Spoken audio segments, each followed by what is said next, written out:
At 7:30 in the morning, the task feels uncomfortable but possible. At 10:15, it feels inconvenient. By 2 in the afternoon, it feels strangely complicated. And by evening, you have built a perfectly reasonable explanation for why tomorrow would be a better day to begin. The task did not change. Your story about it did. That is one of the most important things to understand about procrastination. We imagine it as one clear decision. You either do the work or you refuse to do it.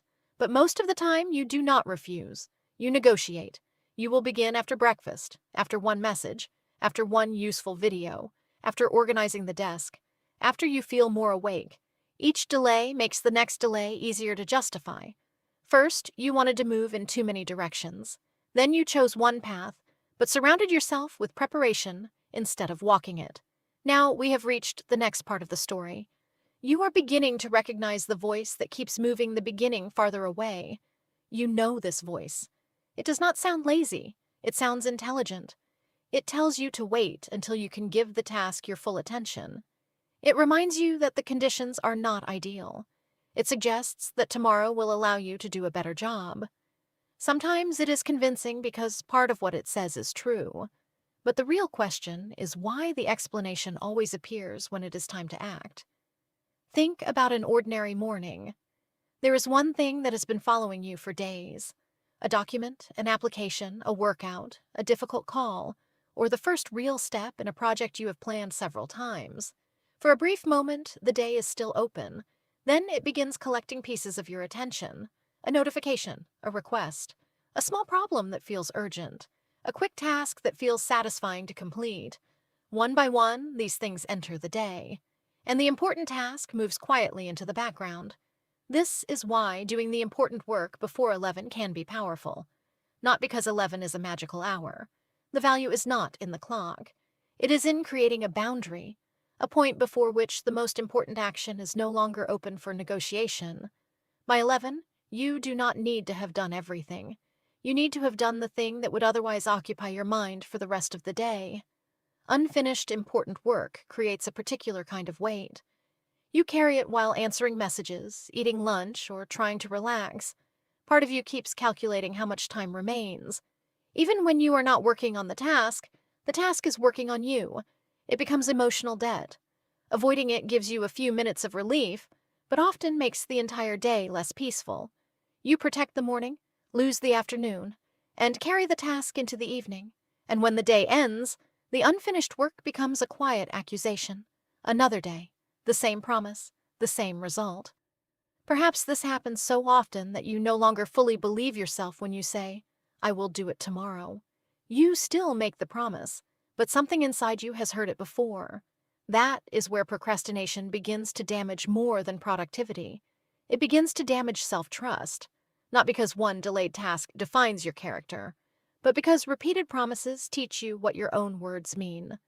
The first important task of the day is not only about producing more, it is a conversation with yourself. The night before, you may be completely sincere. Tomorrow, I will begin. Then morning arrives, and the task is no longer an idea. It is an experience. The document is open, the shoes are ready, the number is waiting. Now the mind begins offering alternatives. Maybe I should eat first. Maybe I should check what happened overnight. Maybe I should find a better example. Maybe I should wait until I can concentrate properly. This is the moment that matters. Not the night before, when commitment was easy. The moment when the decision begins asking something from you. You do not need to win an argument with your mind. You do not need to feel inspired. You need to stop treating discomfort as new information. The discomfort is not evidence that the plan is wrong. It is often simply the feeling of beginning. If every uncomfortable feeling becomes a reason to reconsider, nothing difficult will remain decided for long. Your mind will reopen the discussion every morning, and the part of you that wants immediate relief will present a convincing case. So, make the decision before the negotiation begins. Choose one task, not a list of 12 things that would make you feel like a new person. One task that would materially change the quality of the day. Define it before you sleep. Decide what action will count as complete. Write 500 words. Send the application. Walk 30 minutes. Review the first 10 pages. Make the call. Finish the first draft.